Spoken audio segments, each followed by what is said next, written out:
There's no place to escape to. This is the last podcast. On the left. That's when the cannibalism started. What was that?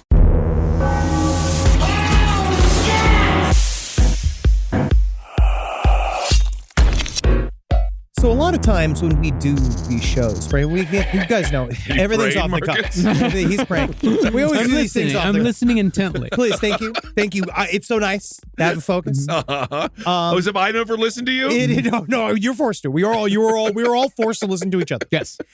But normally when we start one of these, we joke about these things. We're off the cuff here. We don't like to show up here with too much prepared material. Comedy-wise. Let's just hop right into it. But normally, it's Kissel that has some joke. You show up. I have a good joke. But actually, no. A joke. This is Marcus's joke. It's my turn. Whoa. When we came turn. up with this Holy concept, shit. when we said this concept, Yes. when I said the word, and I've never had this, it was weird. Okay. It was like his clothes morphed. All of a sudden, he had a suede tracksuit on. And I was like, where'd that come from? And I saw he was wearing flip-flops. He had 2 little dogs with him. Whoa! I was just like, whoa, where did he come? Because I said, we should do this topic. It's really super compelling. It's about La Llorona. Yeah. La Llorona. Yeah. I'm working on it. No, you got it wrong. Okay, I'm working on it. Yeah. And then Marcus said, La Llorona. Da, da, da, da, He did da, it. da, da, da, da, da, da, da. La Llorona. That's not a joke. No, that is. It's That's a song parody at its worst. But guess what? I then realized afterwards I have a better song parody. It hopped into my mind. Wow. I was pitching this show to a very successul man yesterday, and he said he was going to listen to this episode. This is it. Mr. Big's here? Kind of. All right, Mr. Big, you ready?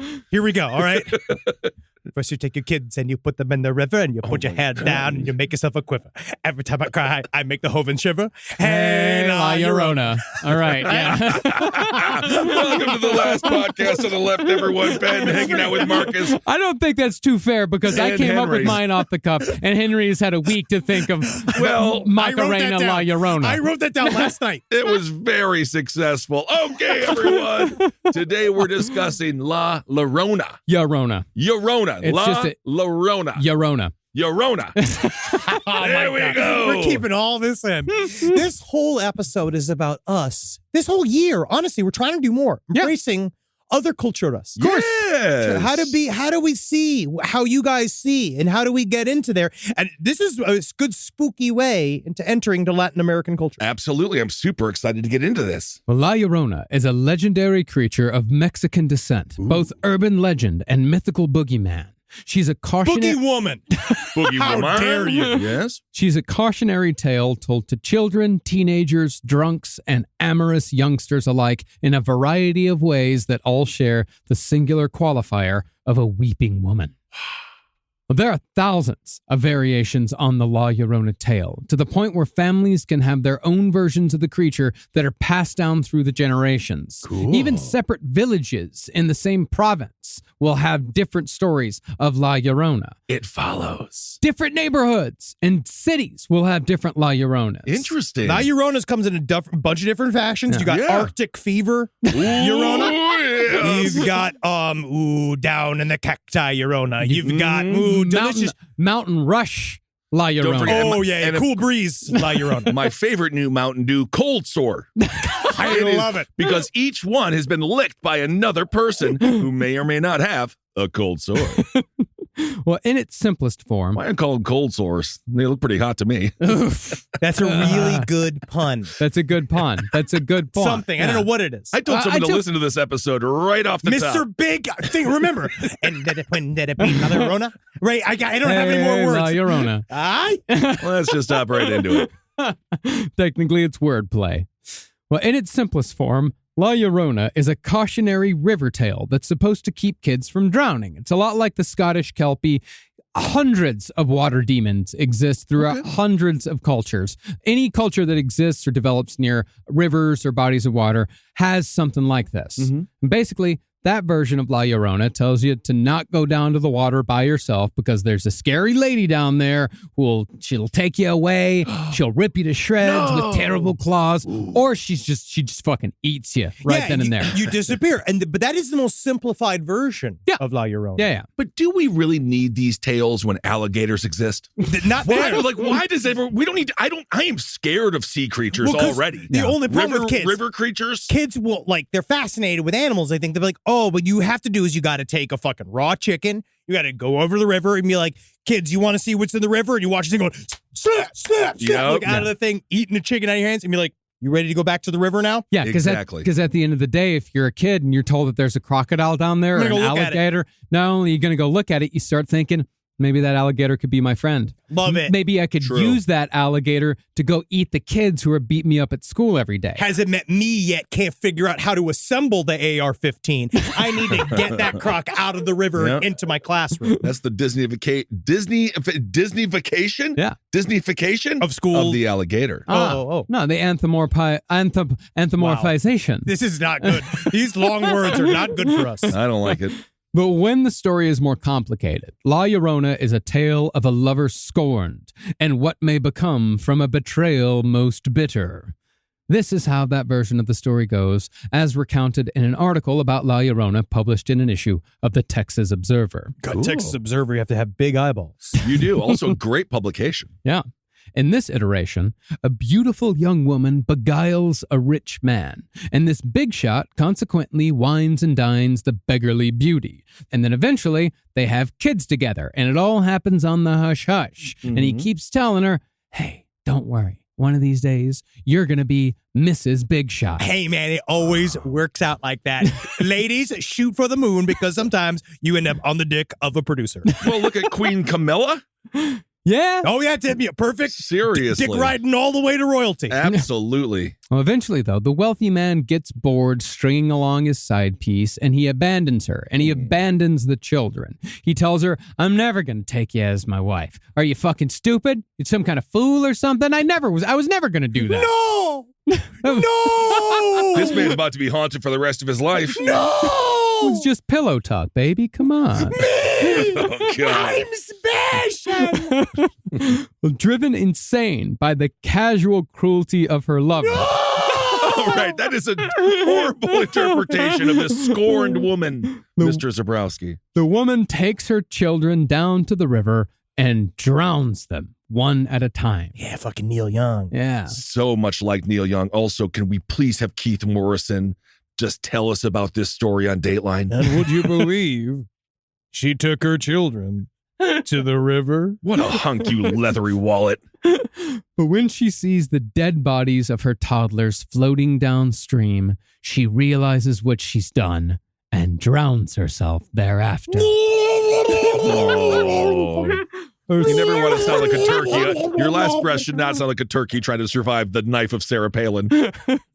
Her soul soon arrives at the pearly gates. She stands in front of St. Peter, and St. Peter asks, Hey, where are your children, young woman? Miserable she lies. No, say! Wait. I do not know! I know, you're right, you forget. Yeah. I forget I'm not doing Hilaria. Yeah. No! Wait, but why didn't the kids go to the pearly gates? The kids didn't go to heaven? She drowned her kids and God sent them to hell? That's what they get. Possibly purgatory. They may not have been baptized. They had the opportunity at some point. If you are drowned, baptized. That's what I no think. matter what. Yeah. No, I would imagine the children are probably in purgatory, or St. Peter's just fucking with her. The kids might be hiding. They're already in there. Yeah, the kids might be hiding behind St. Peter like... Well, that's a lie by omission, St. Peter. Yeah, the two kids are just both sitting on Gilles de Ray's knees in heaven, enjoying themselves. Gilles de Ray is not in heaven. He apologized at the very end. He did. I know. She's miserable. She lies. She says, I don't know where they are. So St. Peter sends her back to earth, cursing her to wander forever as a restless soul until she finds the bones of her children. The bones of my children! The woman's spirit then returns to earth as La Llorona, eternally weeping and wailing while wandering the riverbanks of Mexico and Texas until she finds those bones. But until that day comes, little boy, That's you. I am the little boy. La Llorona may just settle for you. You can have me. Hey, I'm actually looking for a mom. There's nothing you'd love more. Isn't that nice? Also, you don't have to buy your ghost mom a house. And then they become one eventually. Yeah. I want to there has been a lot of proof of La Llorona that has been captured over time. People have the reason why we ended up doing this episode was because we were doing our Sirius XM call-in show, and I forgot what the subject was, but La Llorona came up. It was so cool. And I've never had this in our history of the small history we have of doing the call-in show. Open lines, the boards just blew up. Yeah. And a lot of people called it and said they had witnessed La Llorona. Fernando, our own producer, believes that he probably had some form of visitation by La Llorona. It's the same thing again and again. You see a woman by a body of water dressed all in white. Quite often than not, she turns and looks at you. Where was a face is a black hole and it emits a wail, right? And this is actual footage of auditory footage of La Llorona. She making a noise. I'm telling you, those calls were compelling. That's a whale right there. No, that's coyote. No, looking for bones. You see, look, you can see La Llorona is at the top there on the tree. Sounds like Yogi Bear is getting pegged or something. That's getting La Llorona. It sounds like Chewbacca before the sound mixer mixed in the last animal. Okay, this is all things that probably build towards La Llorona. Okay, interesting. Further evidence. Great. So there's that. There's also this other picture of a blurry smudge that I have here that's also very good. None other than La Llorona. You can see, watch that. Look at that. That's a phantom. I agree. I don't know what that is. Yeah. That's La Llorona. Yeah, sure. But everybody's La seen her. Llorona. Everybody's seen her. And they all say, too, it's the same. It's a sense of foreboding and of Yes. longing. Yes. A horrible way to spend eternity. Yeah. Edging, basically. Honestly, it sounds like some people like it. No, but they like the process after the edge. But if you just edge, it would be like, all I want to do is climb Mount Rushmore and hang off the nose of George Washington, but you only get to his chin forever. I feel like it's more like I want to go to a restaurant, but it's booked. It's like that. That would be your purgatory. Okay, well. Yeah. Now, La Llorona isn't just a tale meant to keep kids from drowning. And what my wife informs me is a culturally Hispanic thing, La Llorona is also used by parents to punish excessive crying. Oh, sure. It's the worst version of you want to cry, I'll give you something to cry about. And they always do. Yeah. Oh, yeah. Because after all, Llorona translates to crybaby. Oh. And kids are told that if they cry too much, they will eventually invoke the spirit of the ultimate crybaby, La Llorona. Ooh, I thought you were going to say Johnny Depp. Oh, Great movie. hot takes. Wonderful movie. Iggy Pop, highly underrated in that movie. No kidding. Hatchet Face was my favorite character. in Hatchet that. Face is wonderful. Yeah. Everything about crybaby. Iggy Pop's having a moment. He is. He is. He is. Well, as the logic goes, if La Llorona killed her own children when she was alive, imagine what she'll do to you now that she's dead. She's learned her lesson and she'll take care of them. That would be nice. She realized, hey, maybe that was all a waste. And now I'm obviously here wailing and searching for my lost children. Maybe I got these new children. Yeah. Maybe it's time to start over No. in a way that I can grow and change, like step by step. No. Step by You step. put La Llorona in the character of Tim Duffy's position. Yes. La Llorona would understand, actually, I have to grow up in order for myself. I might be in body an adult, but I need to be one up here as well. Absolutely. Right. She needs to go to a ghost therapist. And you know what? I'm not for the remakes of films. They're remaking White Men Can't Jump. It's fine. Watch the original, Rosie Perez. You don't need another one. It's kind of crazy. They made the white men be able to jump. Isn't that stupid? And it was they got jumping boots on now. It's like in the original Super Mario Brothers movie, which is my Super Mario Brothers movie, and that's where I'm staying. That's where It takes place on Mars or on the moon, where white men can jump a little bit more. But you know what movie could be remade? Ghost Dad. I kind of needs to be remade. Complicated. I would do a remake. Complicated legacy with Ghost Dad. It's a little complicated. This is Ghost Mom. Exactly. Well, as it is, the way La Llorona is described as looking when she comes to get you, it can indeed be terrifying. Oh, yes. In the version of the story in which La Llorona acts as a siren that lures drunk men to their watery dooms, she starts as a beautiful weeping woman who seemingly needs consoling. And nothing is harder than a woman crying next to a river. I thought I was going to go the angle, nothing's more consoling than a hammered guy who went down to the lake to piss. I can help you out. It seems you're pretty upset. Let me tell you something. You know who shouldn't be? You, because LeBron James shit the bed last year in the Lakers, right? And he was real upset. And it's like, good, sports bar consoling. Absolutely. Yeah. But when the drunk man offers to help, the woman's face turns into either a bear's skull, a bat, a metallic horse's head, or, worst of all, a smooth, blank nothingness. That's the shit that creeps me out. Yeah. So much scarier. Always. Because then it's like you put whatever image you want on it, and it's always the scariest thing you can imagine. No lips, no eyes, no nose. Do you remember in the Twilight Zone movie, when they cut to the girl, that one segment where it's the boy that could wish like all of this shit.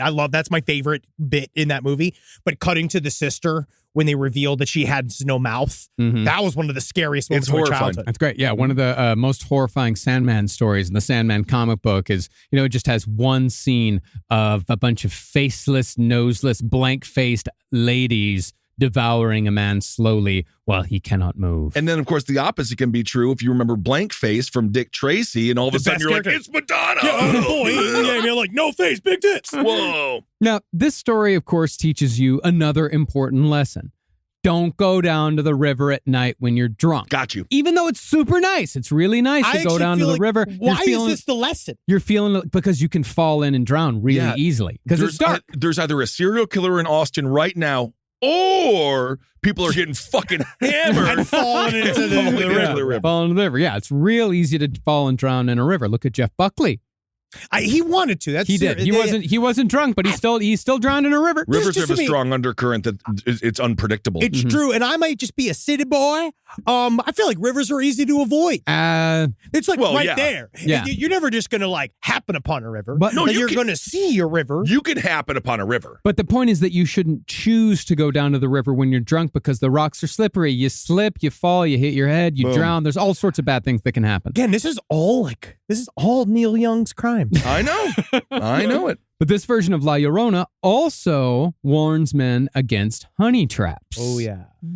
For example, in years past in the city of Austin, La Llorona came in the form of an urban legend called the Donkey Lady. The Donkey Lady. Now that's a name I can say. The Donkey Lady. Yeah. It's actually almost too easy for me. Yes. The Donkey Lady would lure UT frat boys down from 6th Street to the Red River, where all manner of awful things may occur. Wow. They might look through your phone. That would be the worst of all. But when it comes to what children are told La Llorona looks like, it's said by some that the centuries of crying have marked La Llorona's face with 2 scars that lead down from her eyes. And because her body has long since emptied itself of tears, she now weeps blood. It's nothing but blood. It's fucking cool. Honestly, cool. If you're crying blood, see a doctor. See a doctor. Very scary to see yourself, though. Furthermore, her hair has never stopped growing since she killed her children. It has become a tangled mess that wraps around her body. And likewise, her nails have grown into claws so that she might more easily rake the muddy waters of streams, ditches, and shores for the bones of her murdered children. Can I ask her, just go downstream a little bit? Because, you could, people find bodies all the time. I did not come back from the dead searching for my children. You just got to go down. Talked to by some man. I'm just a drunk guy at the I know how lake. to find my children. You want to find your children? I weep professionally. I know, I I'm don't just saying. need you mansplaining how I'm supposed to mourn spectrally. Have you looked near the dam? I did think about that, but I ain't letting you tell me. All right. I'm not. I'm just. I want to help you get to heaven. Why don't you just sit and listen to me cry and let me get it out instead of always offering advice to fix it? I'm gonna drown myself now. I'll say, I'm not a river rat, by any stretch of the imagination. That's a term. I know what it is. Yeah, but no one says. You always say things that no one's accused you of being. Yeah. I never said you were a river rat. But I say that as to say I'm not an expert on Texas rivers. However, I do know. Good. Thank you for clarifying. Yeah, because river rats. I mean, that's a whole lifestyle. That's a whole lifestyle. It's the whole thing. Yeah. And I'm not saying it's bad. Of course not. I have plenty of good. Many of my best friends. Who are you pretending that you're going to upset? Yeah. Who are you stepping around? We've covered so much rape and murder, and at no point have you been like, "No, I don't want to step on any toes." But you've made up someone who's going to be offended by something that you're about to say about river rat lifestyle. Well, what I'm saying is that the rivers of Texas, specifically like the Brazos River, which I grew up off the Brazos River, has many forks. It has many branches. It has many tributaries. The spoons kept? Shut up. So therefore, La Llorona would have a difficult time figuring out which of these breaks, which of these brooks, which of these forks her children's bones lay down. Do you think that maybe if she was Mr. Llorona, she could figure it out? Is that what you're saying? Because men naturally have more iron in their nose? You know what is interesting? This is why if you do drown your kids, like that one woman who did in the back of the car, Andrew Yates, you know where they are. So you want to tie them all together as one. And then because, what does she have, 4 kids or something? I mean, it depends. I mean, it could be 1, it could be 2. Most of the time, it's at least 2. So most at least of the time. 2. So that is a different path. That's difficult to do. Rise from your grave. Well, this creature is said to act without mercy nor hesitation. There is no negotiating with La Llorona, no argument. And this especially goes in other versions of the story in which she appears as a burning ball of furious flame. I can do a quick rundown of the various forms, right? Yes. So yes, the traditional La Llorona is, you see the woman in white weeping by a river. She turns around, scares the shit out of you, run away. And I've read several stories. There was one, a really interesting book we got called La Llorona Encounters with the Weeping Woman, which is it talks about the cultural importance of La Llorona, which we're about to get into. But it has come of those. One story I read where it's like, guy was driving in right outside of Santa Fe, and this was back when Santa Fe was a very small city, and said that he saw an old woman on the edge of the street. And same thing, he said, normally, he's like, now I knew something was different because it was like getting struck by lightning. I saw this old woman weeping, and then as I drove past, she turned to look at me, and where should be a face, it was a black hole, and I just did a full U-turn and just drove away from it. Right, scared the living shit out of him. That's one version. Okay. There's another version that back when Las Vegas was just a small little town, like literally just a gambling outpost, right? There's talk about like the guys that were working there, them building Las Vegas. There was one story of a guy gambling and this beautiful woman. And he said, how do I put it? It's like not the normal woman we see in this establishment. Yeah.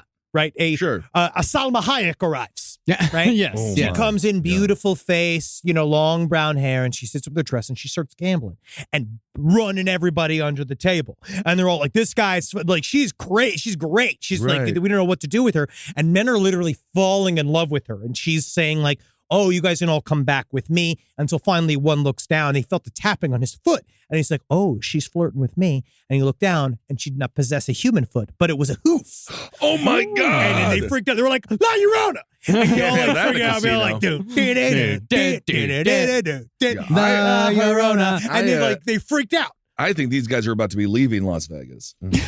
Well, what's the interesting about leaving Las Vegas was that he went there to die. So it's like he never left. Isn't that something? But then there's also a version of La Llorona that is a tumbling ball of flame. As in one story, a guy saw what looked like the woman in white, and then he realized it was morphing into this tumbling orb. Like looks like a bunch of flames. And he was just like, nah, shit. Oh, what the fuck, bro? It's bad. You see that day? Yeah. And it arrived and it landed in front of them and then turned into a bundle of blankets. And then the bundle of blankets unfurled, and it was a bunch of babies with razor-sharp teeth. Oh, my God. That's the worst one yet. And everyone else said that, like, they thought that, like, they're like, he was the most trustworthy man in the village. Like, we didn't think he would lie. And it haunted him all his days, seeing these like, little carnivorous children. Cenobites. All right, cool. When it comes to the roots of La Llorona, the story is far more than a cautionary tale like so many that spring up around cultures that develop around bodies of water. It's also far more than a story that keeps kids from running off on their own. And it's certainly far more than a cautionary tale meant to keep frat boys from drowning in the river. Okay. La Llorona is actually one of those rare legends that has its roots in both mythology and highly consequential historical events.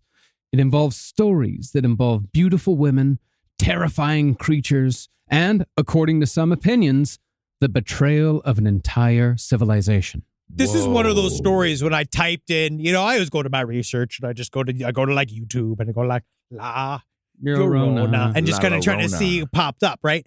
And then the first thing that popped up was this like very thick college level dissertation where it was these two teachers were talking on Zoom and they got really into the culture of Mexico. And I was like, oh, that's where you checked out. Huh? This is pretty intense. Yeah. I don't know if we're going to be getting to all of this. So that part that actually contained information, you were just like, nah, I don't. It's just real thick. So we're just going to say, listen, this is Gringo time. Get to ghost tits already, guys. We're going to do our best to break down a lot of very complex themes within Mexican history. Absolutely, and Mexican culture. It's extraordinarily complex. Yes. We're absolutely going to do our best. And what to better get three this. amigos to do it than us? Honestly, I think it's finally time for Last Podcast on the Left to explain Mexico. Do you have anything besides Mexican food? In Mexico, it's just called food. Can we go drown ourselves? I don't. Let's go. Now, since La Llorona is a terrifying Mexican legend, it's only logical that her mythological roots lie in the most terrifying Mesoamerican mythology, that of the Aztecs. And since it's a dark tale, it's only natural that the roots of La Llorona are related to human sacrifice. Now, did the Aztecs practice human sacrifice? Most definitely. They didn't just practice it, they got real good at it. But they nailed it. They got pro. But was it a part of everyday life, as it is often claimed? I hope so. Unlikely. Probably not. See, that was when we toured Rome. We missed out on all the good shit. Yeah, that's when we should have been comedians. Ancient Rome. Yeah. I mean, Aztec sacrifice, it's one of the most hotly debated subjects in all of like academia. Because who's writing the history? Yeah, well, that's the thing. The vast majority of what we know about human sacrifice comes from the Spaniards who conquered and slaughtered them. Just like everything we know about Druids comes from the Romans who invaded the British Isles. History is written by the victors. And just like the Romans, it was in the Spaniards' best interests to paint the Aztecs as pure barbarians.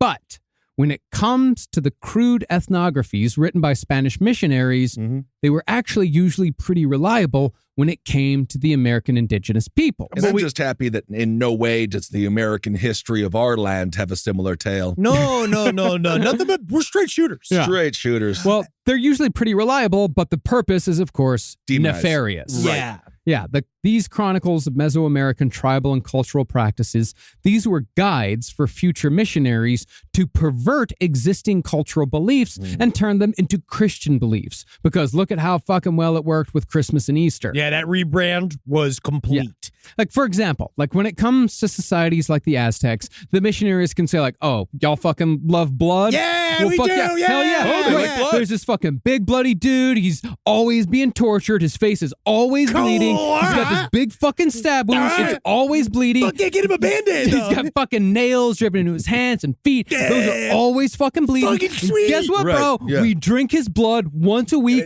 It's awesome. You'll love it. Do it or die. Fuck So yeah, that's dude. the selling point. Yeah, man, I drank blood last week and I got mono from it, man. Isn't that nice? It's great that you can love something you're full of. It really Isn't that is. nice? But the story of La Llorona is tied into all of these mechanisms. Who writes the stories of ancient groups? What do they serve? Like, what purpose do the writings serve for the people that are using it for their own benefit? And also how they got this information. Because one of the actual origins of La Llorona kind of talks about what I mistakenly said incorrectly on the stream. Like the idea that the conquistadors, when they arrived, they were outnumbered by the Aztecs. And they're sort of like, this is fake. Like, this is false. So the idea that they were so overwhelmed by their technology that they just kind of gave up the ghost. And also the thing about like them believing that, Hernando Cortez was a god. That's totally untrue. Totally false. But what they did was that they worked their way, very similar to the CIA has left their imprint around the United States. If you bring up MK Ultra into this again, Walter, buddy, okay. How does it connect? I agree with Henry on this wholeheartedly, actually. It's a very good analogy. Okay. I'm just saying, we've just seen Where they go in, with the conquistadors would motivate the larger group of Aztecs, or they would motivate the people that were on the lower rungs of society. Okay. Because at this time, the society had already structured itself into a way where there was a group of a controlling class that ran everything and basically did what we're kind of going through right now, where they are essentially like making sure that no one on the bottom got anything. When did the conquistadors sprinkle crack everywhere? This is basically what they did, but with La Llorona. La she's Llorona's the drug. crack. I got It's you. the crack, Okay. but it's Kind of, yeah. But the idea that they would manipulate the bigger, lower class to rise up against the controlling classes to help them flip the entire country to them. Got you. And there is one woman who helped them do that, which we'll get to here in a second. Cool. But those chronicles that we were talking about with the missionaries, they also worked as like a demon glossary. So the missionaries could properly recast previously revered gods as demons who have been tricking the indigenous people into worshiping them for centuries. Oh my God, it's so lucky that we came along. You've been worshiping a demon. You're in this guy's the a just didn't know. entirety of your demon. civilization. You could tell he be a snake, right? He be a snake, and you see the snake, and you think, oh my God, I love this protector snake. He prick, he makes society, he help all of us, but turn out he a demon. Well, the gods really weren't the problem. I think maybe the human sacrifice and things like that was an issue, but No, the what Aztecs were were a we fully doing? functioning society. Yes, they were. Oh, They the didn't need the conquistadors' help. The Aztecs were an extraordinarily advanced society. All of the Mesoamerican cultures were extraordinarily They were advanced. fine. Also, can we Yeah. just say this? Everyone's like, oh, they were so unbelievably extraordinary with technology. They had a clock. They made a big clock. Well, they had that that. was It was a calendar. It was a wow. calendar. They had I'll guns do it. They also had They had and horses. They had a great amount. Well, they didn't have horses. I thought that's where the The sports. Spaniards brought horses. That's what I'm saying. Yeah, They showed up with horses. Yeah, They were they like, showed what the up with fuck is this thing? yeah. They were That's very a big ass dog. They were confused about the horses. Yeah. Yeah. When they saw men on horses, they did think like, holy shit, that's a man. That's one creature. It's a centaur. Yeah, a centaur. Yeah, but the horses were a big deal, as were the guns. And big hats. But the Aztecs were also incredible warriors, but we'll get into the reasons later why they were not able to overtake or even fight back against the Spaniards all that well. Hop right into it. But to the point of human sacrifice, right into but to the point of human sacrifice in Aztec culture being at least a part of the overall melange, it partly survived an oral tradition through La Llorona. See, just before the Spaniards arrived, and we're going to get into Aztec mythology right now. Cool. Sacrifices were given to the Great Mother, Coatlicue. And I'm going to do my best to... This is not too bad. Thank you. You worked hard on that You'll be stuff. able to work your way through a Oaxacan menu pretty soon. And Coatlicue was usually depicted wearing a long dress made of tangled rivers and drowning men. Yes. Wow. In some versions of the Aztec creation myth, she created the world. Now, Aztec mythology is fucking crazy violent. Sweet. But so is Greek mythology. Yeah. Remember fucking Saturn ate his son alive. The Titans. All that shit's incredibly violent. Sometimes that son ain't good eating. Yeah. Yeah, I guess so. That's not to mention, again, the crucifixion of Jesus has been portrayed as extraordinarily violent. In other words, a lot of belief systems have violent roots. I think all of them, don't they? I think all of them involve some kind of blood. Plains Indian tribes usually don't. Their creation myths are usually very peaceful. They have to do with the land, coyotes, stuff like that. Yeah, those are actually... Boring. Yeah, they should have. Well, Yeah. I mean, honestly, that sounds awesome. And but- the Jewish creation myth that one's truly boring. Like, is it? Let there be light. Well, Kabbalah, God- the Oh, sure. No, the it's just transmission of nothingness to somethingness. Yeah, Genesis, and God said, let there be light, and then that's it. God created the heaven and earth. and God's took just a 7 fucking days. executive just Buddy. saying horseshit. He's Yeah. just saying, you know, it'd actually be nice if there was some light in here. Yeah. And then he makes everybody else go scurry around and make it happen. Garden of Eden. Yeah, I bet you they really enjoyed that series called Family Pies. They all fucked each other. According to that, we're all incest babies. Family pies. We are. Yeah. We We're are not. all of humankind's incest babies at some point. All of humankind. We've been getting caught in fucking washers and dryers since the beginning of time. You got to figure out how to clean these clothes better. Maybe that's one of those things that La Llorona is warning against, because if she's stuck down in Down the by river, the- yeah, don't you come and do your naughty stepfather business with her. I wonder if you did just leave a pile of dirty clothes if she'd wash it. Well, let's move on. Well, some people argue that the Aztecs they're mostly misunderstood, that they just loved violent stories. Because as we know, just because people have violent interests, that doesn't mean that they're violent people. In fact, most of the time, as our audience knows all too well, it's usually the exact opposite. Yeah, everybody I know who looks scary a lot of the time is the most gentle, loving person in the face. Everybody I know with face tattoos in 2023 is an incredibly sweet person. And now we live in a world where khakis and blue shirts or red Means you're shirts. the fucking devil. Yeah. It's like it used to be Target employee and now it's neo-Nazi. Yes. Yeah. But as one of the violent Aztec myths go that are related to La Llorona, a goddess named Cihuacoatl helped the god Quetzalcoatl create the current human race by grinding up the bones of the people from the previous ages. Well, I'm sorry, and that's using Quetzalcoatl's blood. Sorry, I got to take a shit. I'm going to waddle out of here. This is great. This is really, really good. My nickname was Crap-a-Waddle. We're really trying here. I'm really trying. No, you're nailing it. Cihuacoatl, by the way, was Coatlicue's daughter. We're just going to get You're so married many to a emails. she's fluent in Spanish. This isn't Spanish. This is Aztec. I don't fucking know that. Okay. She's fluent, and she's not Mexican. She's Colombian and Peruvian. Yeah, you piece I didn't of say shit. it. I didn't say she was Mexican. I can't Did fucking believe I didn't say she was Mexican. How dare you? Beautiful, the beautiful people all around. Everyone is beautiful. Well, Coatlicue, meanwhile, was decapitated by her children on the orders of one of her daughters, the moon goddess, who, with shades of La Llorona, was upset with her mother because her mother had become pregnant by a man who was not the moon goddess's father. Okay. There's a bit of infidelity here. There's a little bit of a telenovela. Little bit. So even if you're a god, you get cheated on? Oh, yeah. Oh, yeah. Oh, Jesus. Women be trifling. I guess so. But from the bloody neck stump of Coatlicue sprung the fruit of that forbidden union, the Aztec god of war, Huitzilopochtli. Cool. Yeah. That's cool. And seeing that his mother had been killed, Huitzilopochtli dismembered hundreds of his siblings and decapitated the moon goddess. He's mad. He then threw her head into the sky, and that head became the moon. Oh, wow. I see. Oh. Yeah, they have the coolest fucking myths. It seems to be awesome. None of you seem to pay attention to me unless I'm full. Oh, that's fine. Oh, now you're all taking pictures. Oh, okay. Moon goddess. No, we love you, moon goddess. Thank you for the tides. No reason. Literally, why should you? There's no reason to call. God. It's just, we love you.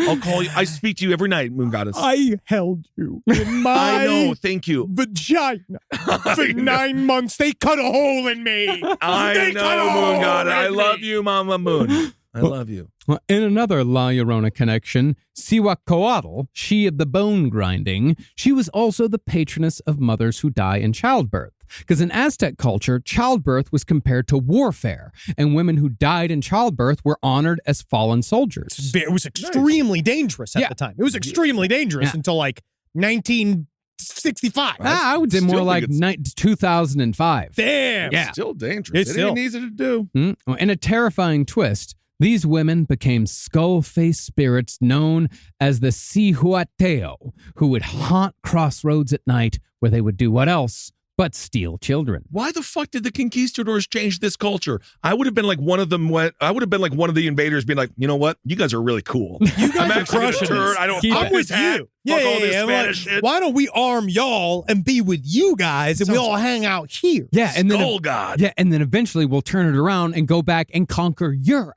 Dude, that would have been Europe crazy. could have used a little bit of cool shit. Yeah, because I mean, I want to say a lot of this, people talk about, obviously that some of this is very symbolic of Mexican-American culture, or like a kind of the way we deal with each other. But this is really an anti-Spain podcast. And I'm still like, we need to go for Spain. I think that's where a lot of the anger needs to be directed towards, because they started it, making the plates smaller.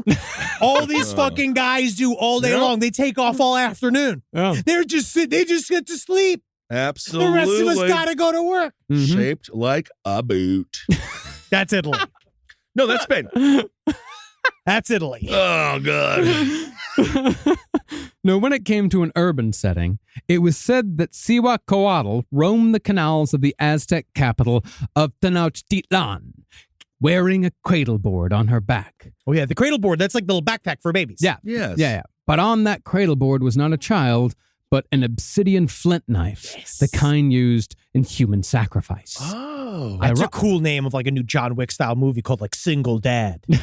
So it's just, you just got a baby carrier, just like full of guns. Yeah. Well, I like the idea of just a cool knife. Bring knife fighting back. Oh, yeah. Obsidian Watching some knife old fight. Jackie Yeah. Chan films the other day, which was on TV. He uses everything. So cool. Well, ironically, though, the story that partly inspired La Llorona was not meant for kids. Instead, it seems like it was aimed more towards young parents. At least this is kind of my interpretation of this tale as I read it.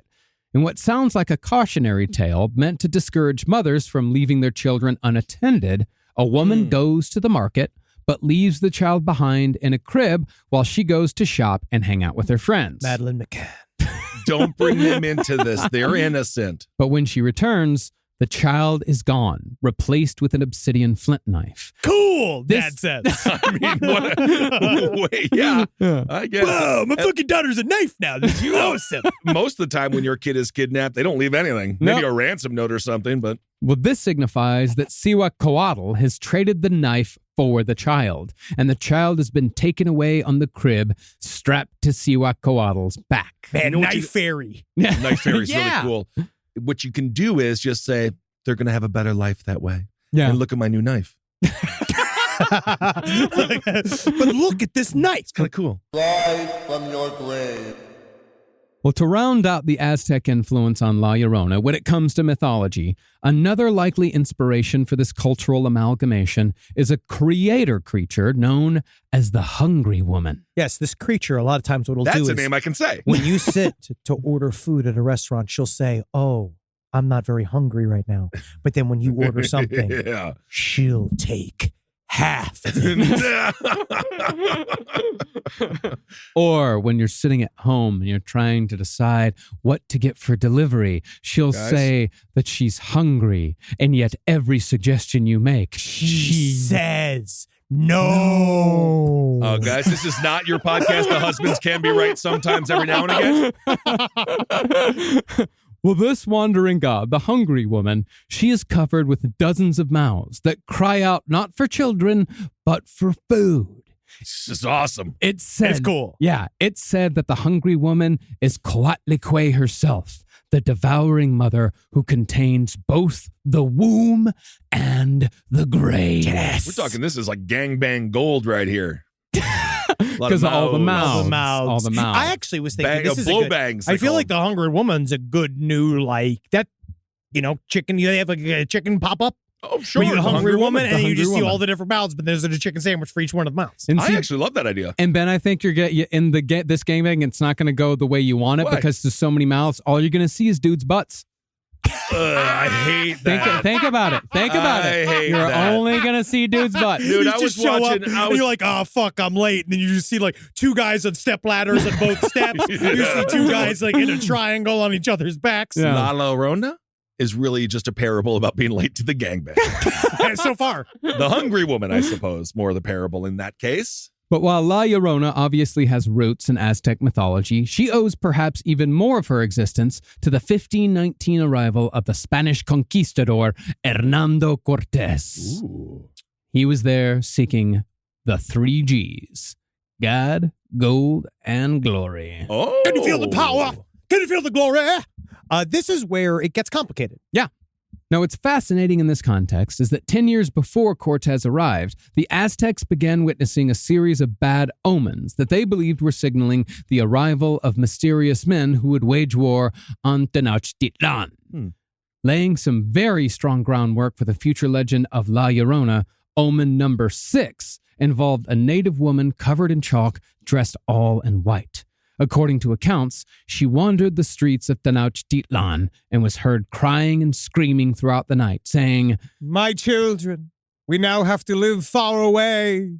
or, My children, where should I take you? Disneyland. no. Not now. Supposedly, this woman was the aforementioned goddess Cihuacoatl.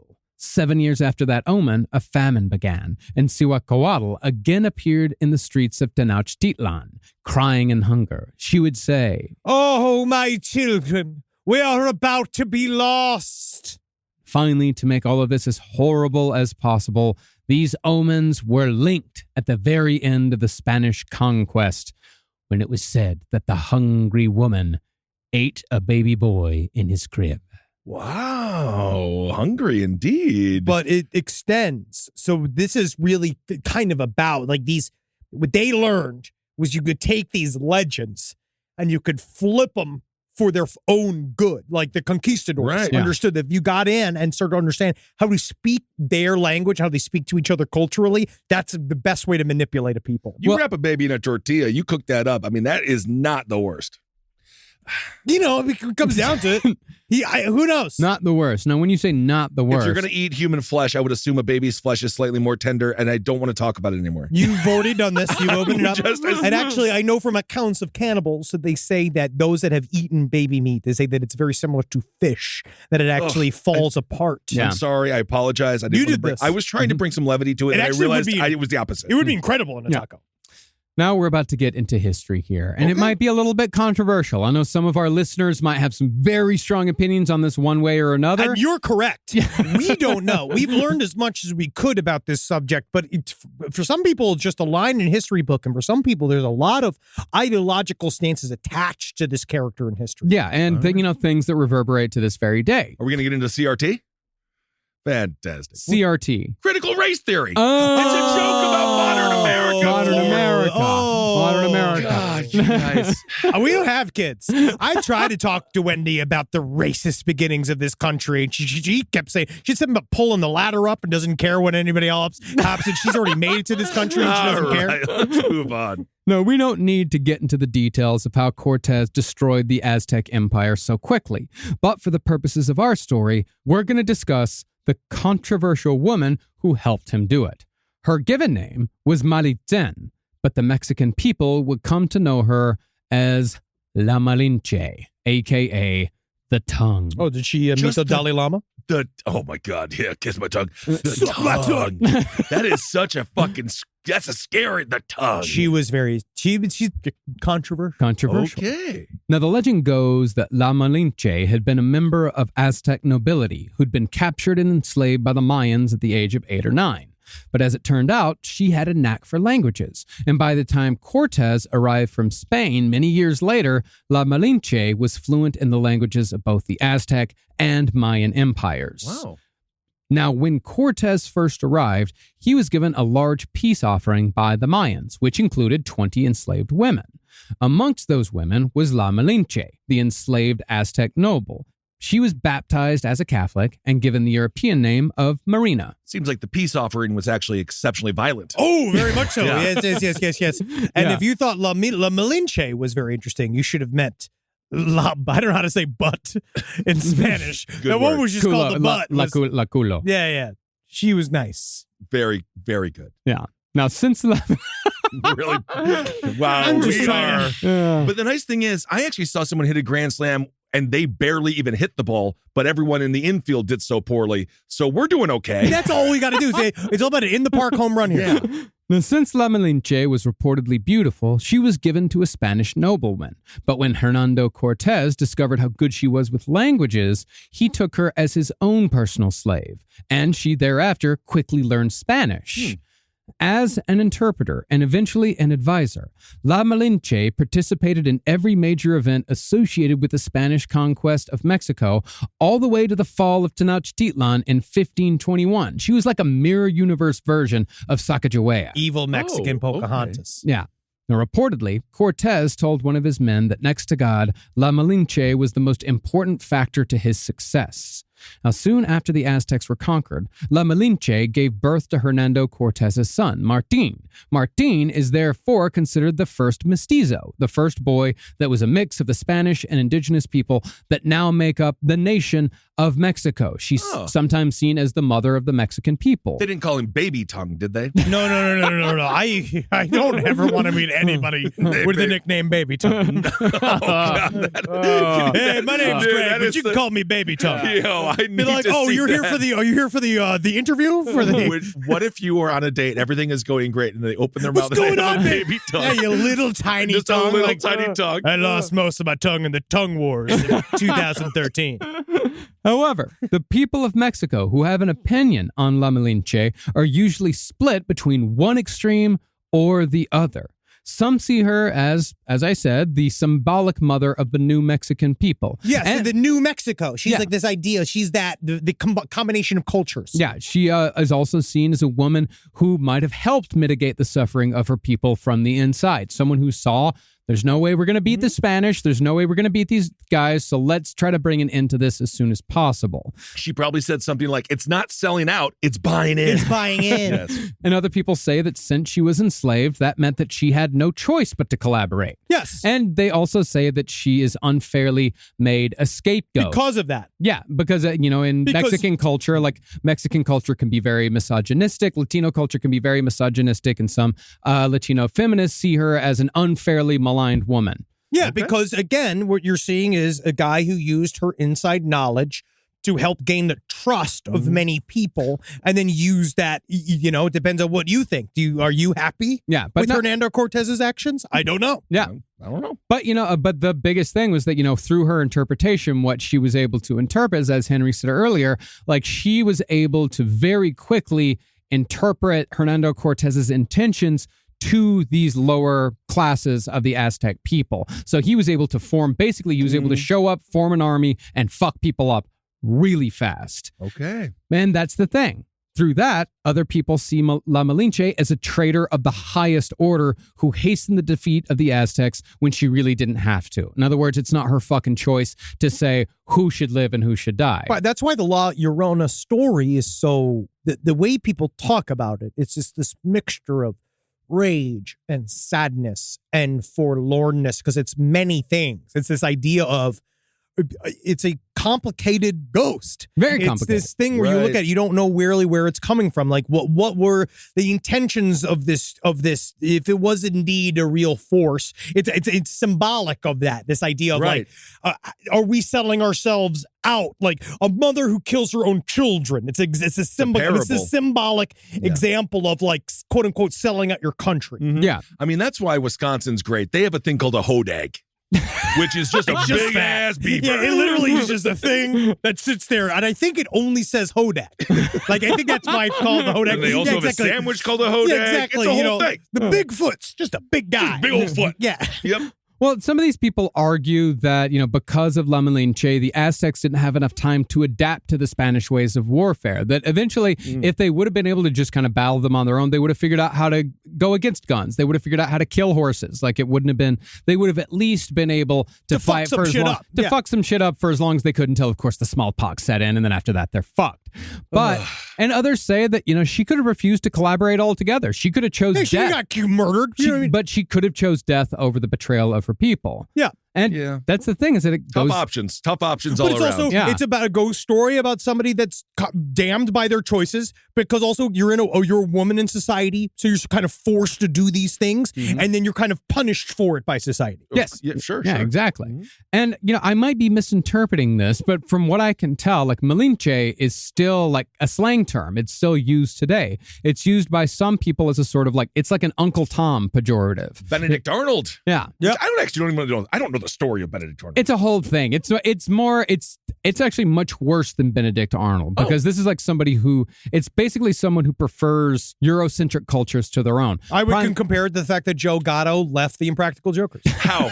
How? Oh, it was his divorce. He was forced to in the divorce. Yeah. Well, a prime example of this, a prime recent example of this, is the Latino white supremacist who killed 8 people in Dallas, 2 weeks ago? Dude, they're do you like even do you even remember? I was speaking of this on Abel Against Top Hat, and it's that race and ethnicity, different things. It's a whole thing. It's very complicated. It's a very complicated. There's a very good article in The Atlantic this week about it. I was speaking about the Atlantic the other Whoa, day. it's happening Henry, here. please exit Should I the room. break out the Metamucil? What's going on here? We're going to do some shots of wheatgrass and shit. But no matter what the modern interpretation of La Malinche's legacy may be, whether it's one way or the other, Yeah, we don't know. at the time in the 1500s, she was definitely seen as a villain to the Okay. people of Mexico when she was alive. And as we shall soon see, her actions and the subsequent consequences slowly began to intertwine with Aztec mythology, thus helping to create La Llorona. Now, once the Aztecs were conquered, the Spaniards began to recast the Aztec mythological heroes as villains. One Spanish cleric said that the Aztecs' ancestors had erred in their worship of these gods, specifically gods like Cihuacoatl, who had terrified the Aztec people throughout the night by her extensive wailing and crying. It's like, why do you want to worship that guy when you could have Jesus? Yeah, Jesus never cried once. No, he was a manly man. Jesus fucking got caught and murdered. All right? I like my savior's not caught. I like my savior's not caught. But also, I think Jesus, there's a whole bunch of shit where he was crying like a bunch. Well, the whole point with Gethsemane, he was trying to get out Yeah, of he was it. crying. Yeah. And then there's also the concept of a sacrificial God. Like we are all supposed to sacrifice something because we're not good enough for heaven. Right. We must kill some part of something that belongs to us in order to get all the good stuff in the end. So we make sure that we live like a really shit-ass, boring life on this planet. And then we can go to the fun party. Again, Gilles de Rais, Michael Jackson, just like a killers, all these guys just hanging out there, man. Yeah, never forget Jeffrey Dahmer. No, just loving life. They're going to go with Epstein on that one. But all right. Well, sure enough, by 1550, a few decades after the Spanish defeat of the Aztecs, the goddess Cihuacoatl had become a ghostly white apparition of a sobbing woman wandering the canals. She was now named La Llorona. Dun, dun, dun, dun. Now, this first La Llorona was indeed a cautionary tale, but it seems like the first lesson La Llorona was meant to teach was, don't fuck a conquistador, Okay. because you ain't La Malinche. Yeah, you're not trying to be a La Malinche either. It That was ain't the gonna first happen. lesson? That was the first lesson. Don't suck that dick. Don't fuck a conquistador, because basically it was common for Spaniards to promise indigenous women the moon. I'm going to make you a noble woman. I'm going to take you back to Spain. I'm going to give you a better life. All you got to do is fuck me and everything will be great. These men. Yeah, but as soon as the relationship became boring or inconvenient, the Spaniards would toss the women and whatever children they'd fathered aside. And of course, you tell the story of like, if you do this, if this happens to you, then you could lose your mind like La Llorona. You might murder your children like La Llorona. Yeah, it'll hollow out your whole life. You've Yeah. traded out your culture. Yeah, you've traded out everything, and your entire life will fall apart, and you will wander the river, the canals for all eternity. That lesson still holds true to this day. Be careful who you have kids with, because they might just end up going to Quick Trip and never coming back. Mm-hmm. However, when it comes to La Malinche, it's hard to say whether La Llorona was inspired by rumors concerning La Malinche or whether people applied the La Llorona story to La Malinche after her death in order to make her death far more tragic than it really was. Como si, como sa. Yeah. I think it's a little half a one. Yeah, half of Vice one, 6 of one, half dozen of the other. Now, it's thought that La Llorona first appeared about a year before La Malinche died, but a story sprung up around La Malinche's death that was, at the very least, the first half of the La Llorona tale. It was said that when Hernando Cortez announced that he would be returning to Spain with his mestizo son Martin, but without La Malinche, she took a sacrificial obsidian knife and plunged it into her son's heart in the manner of an Aztec sacrifice, then did the same to herself. Good storytelling. Very good storytelling. Yeah. Damn. Now, that, of course, wasn't true at all. After Cortez left, La Malinche married a different Spanish nobleman and died fat and happy, as far as we know.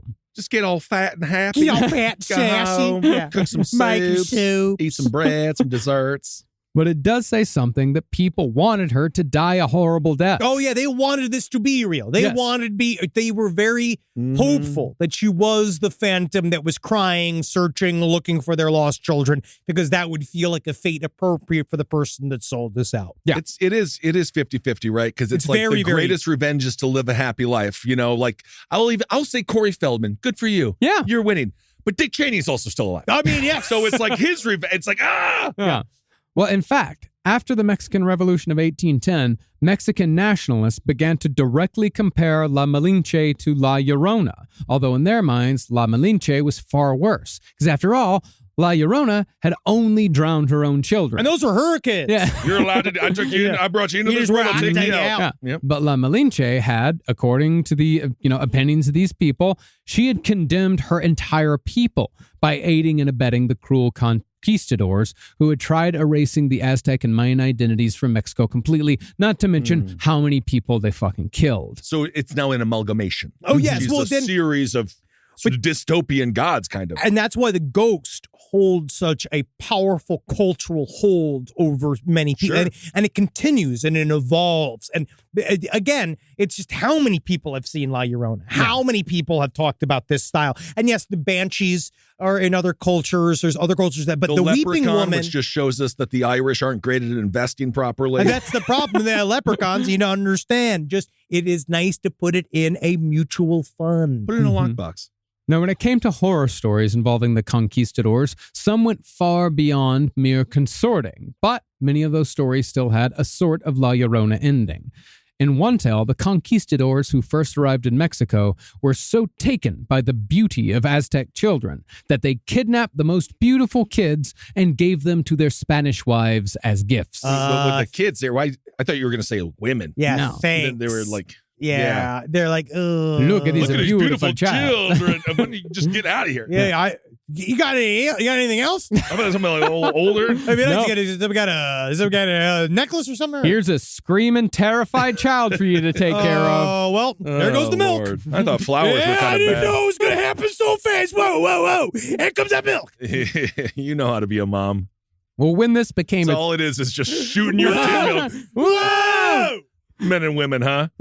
Well, when this became a trend, it was said that some Aztec women killed their children rather than give them up to the hated Spanish, and La Llorona was one such woman. But in an extra twist, this La Llorona kills whatever child she finds during her wandering, perhaps echoing the old sacrificial Aztec beliefs. A child for a child. Yes, child versus child. Yeah. That would That's be fun. cool. Rise from your grave. But although the rumors and legends ran rampant, there actually was a case in Mexico City around 1550, which may have been a direct inspiration for part of the La Llorona story. Although, in this tale, no water is involved. Water seems to be something that is applied afterwards. Okay. Here, an Aztec princess fell in love with a nobleman and bore him twins. The nobleman promised to marry her, but of course married someone else instead. These men. And twins.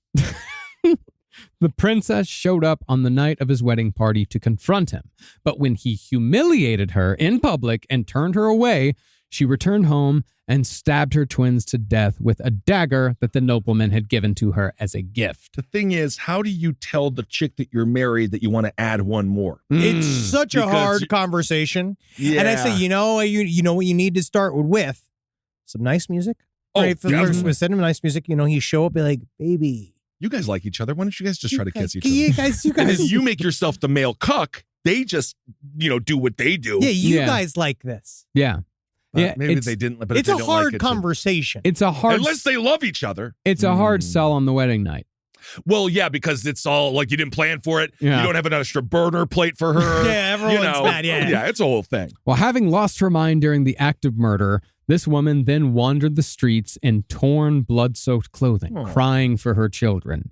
For some reason, I think it was because she used the dagger, she was found guilty of both murder and sorcery, and she was therefore hanged for her crimes. Oh, she was great. going to be hanged either way, but they just I was going to tacked say. sorcery on pop there. it in yeah. there. Make sure she's Yeah. extra hanged. Yeah. Got you. Yeah, still a child murderer. Got you. Well, from there, it was just a short jump to turn her into a wandering spirit who searches for her murdered children. And because the people of Mexico needed a myth that kept kids away from water, all of these stories of wandering, child-murdering women, they were all combined with the trauma of the conquistador conquests. And it all got mixed up to create La Llorona. And it is an interesting compromise getting rid of Title 42, but then putting the statue of La Llorona right by the border. Yes. It's really intense.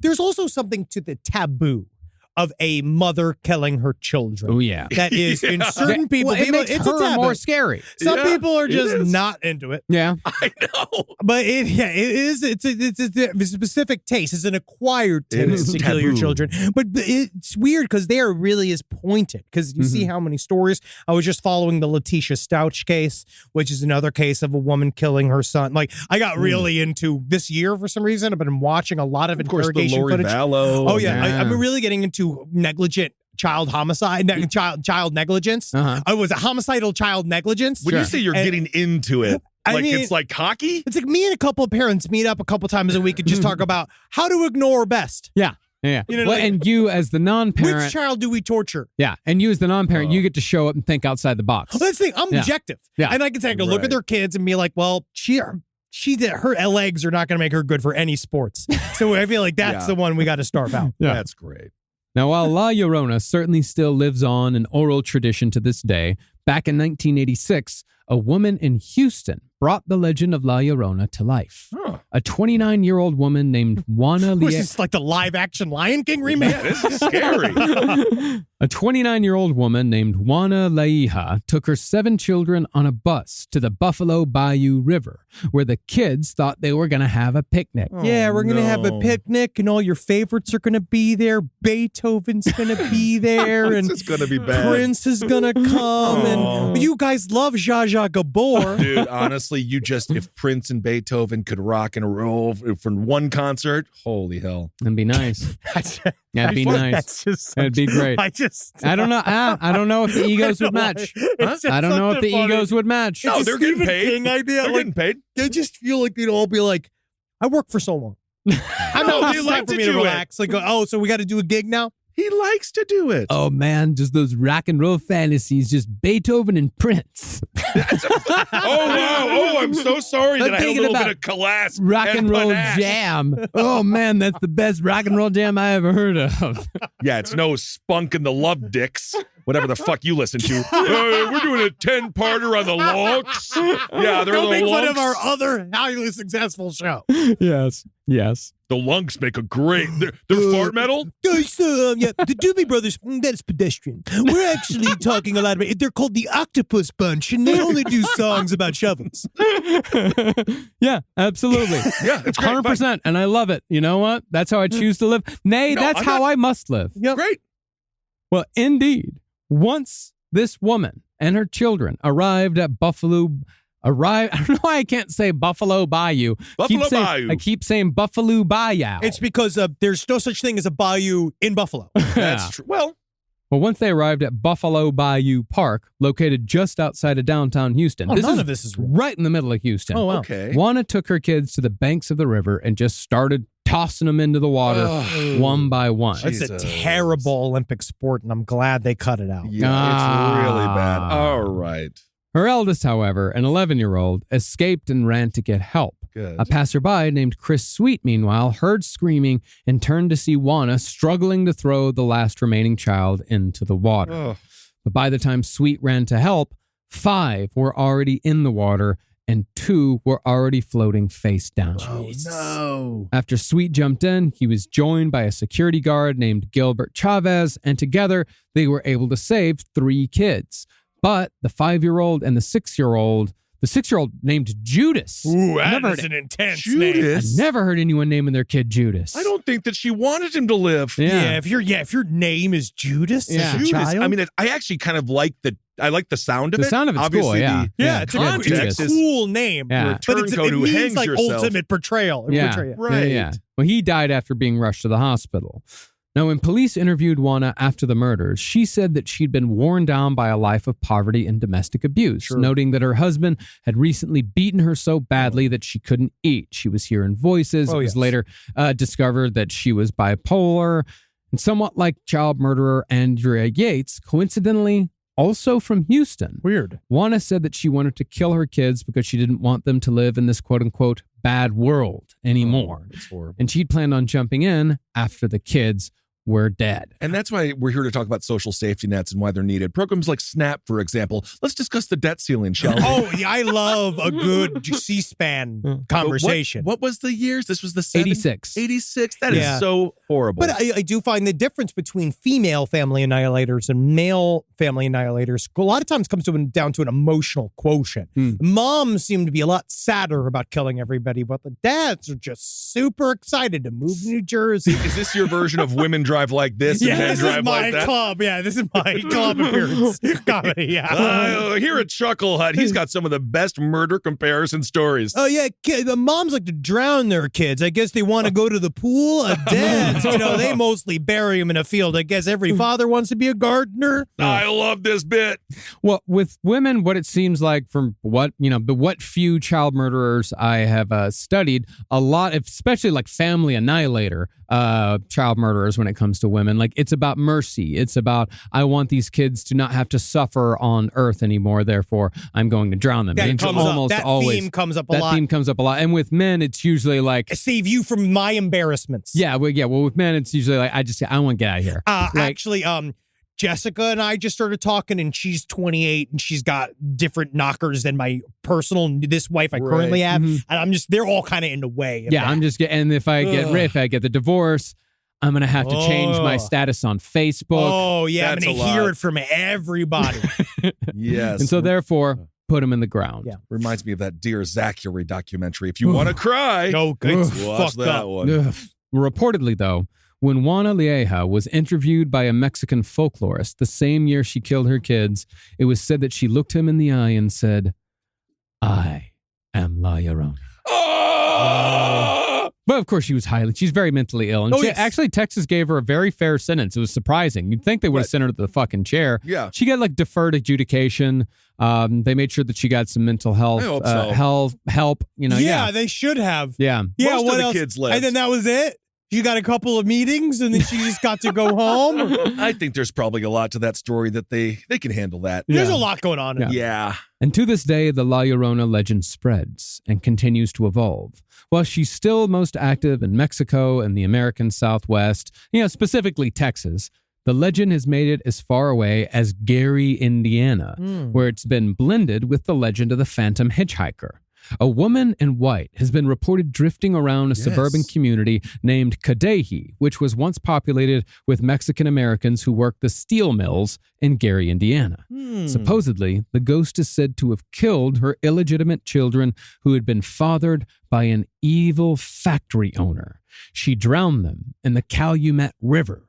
When she's picked up, she usually asks for a ride to Calumet Harbor, but just before she and her driver arrive, she disappears, never to be seen again. God damn it, man. I thought I was really going to have some action here later on tonight. Mysteries of Gary, Indiana. Yeah. Just you can see the guy's pants down underneath his ankles, and she disappears like, God damn it, man. Damn I it. have the bumper sticker that says ass grass You know- or cash. No one drives for free. Honestly, I guess I am truly only interested in unavailable women. Oh, ghost women. And that's La Llorona. Wow. Man, it's very That's crazy. It's really intense. I would look up this book because it's really interesting to see how many different stories, how often, because we were going to tell some tales. Each one is very similar, but I think that's what's interesting. Is the fact that all of the stories are very similar. People see it again and again. And if the response from just our audience having seen La Llorona, it was so crazy. Yeah. I'm certain this must be, it's very prevalent in a lot of Latin American society. Oh, my goodness. All right, everyone. Because Well, thank Bloody you for Mary has listening. also got a whole very intense historical past too. There's a lot of historical context to her. Yeah. But I never saw her. We did it multiple times. Do you remember when we did it on the show? We did? I actually don't remember. I don't remember that I at want all. to say this was really early. It must have been. We did it. No, we just do it at your house. Probably. We may have just done it at the house. I think we were hammered, and just did Hammered. Bloody Mary 4 or 5 times. No recollection of that It was whatsoever. at your house where the original studio was. With Oh, the 228 and a half ballroom. Yeah. Yes, the house that was, when you walked in sober, you thought you were drunk because it was on a slant. Yeah, it was tilted. Yeah. It was a little I carriage love that house. little house, though. Oh, no, I still think about that house. It was a wonderful place. It was was. a It was magical little dirt ball. It really was. I miss smoking inside. Yeah. Well, I'll light up right now, my friend. Oh, cool. I'm like Dave Chappelle. All right, everyone. Thank you so much for listening. That was As very always. educational and awesome. We have a bunch of stuff. You know where to find us. You can see all the horror shit. Check out our Sirius XM show. It's Monday, 6 Yeah. p.m. And also check out our stream live on the Patreon. Also, Spring Hill Jack Coffee. Go and check that shit out. What are your July dates? 16th. Yes. I got something coming up in July 16th. I've been told I have to market it. So come on out. That's going to be, look at my Instagram. I'll show you where it is. I'll show you where God, it we're is. so bad at this. I And know. I check can out- see my manager or our manager just yelling right now. And I will pitch the Brighter Side Live is happening at 9 p.m. at the Pack Theater tonight. This is coming out Friday. So tonight, the Brighter Side Live. So come check it out at the Pack in Los Angeles. Awesome. Yes. And I will be in the Cobb's Comedy Club, located somewhere So there you go. And next Thursday on May 25th, season 3 of No Dogs in Space is officially premiering. Yes. Fantastic. And Spun season is also coming out this week. We got a new Spun season. Awesome. And awesome. we can't wait to see you next Thursday. You can't. No, that's my joke, number one. It's what do you call a mean girl with a lisp? You call her it's cunt. Because you see her next Thursday. Still T. And also, we record on Thursdays. They listen on Fridays. And I see you every day. Yeah, I see everyone all the times in my dreams. Fable against Top Hat. Let's see. Wizard and the Bruiser. Let's wrap it up. All right, everyone. Thank you for listening. Don't go to the water. Hail yourselves. Hail Satan. Again. Congratulations, everybody. My Llorona. Nailed it. Who was the band that sang La that? Llorona. Who is the band that sang My Sharona? The Knack. The Knack. Nice. Yeah. This show is made possible by listeners like you. Thanks to our ad sponsors, you can support our shows by supporting them. For more shows like the one you just listened to, go to lastpodcastnetwork.com.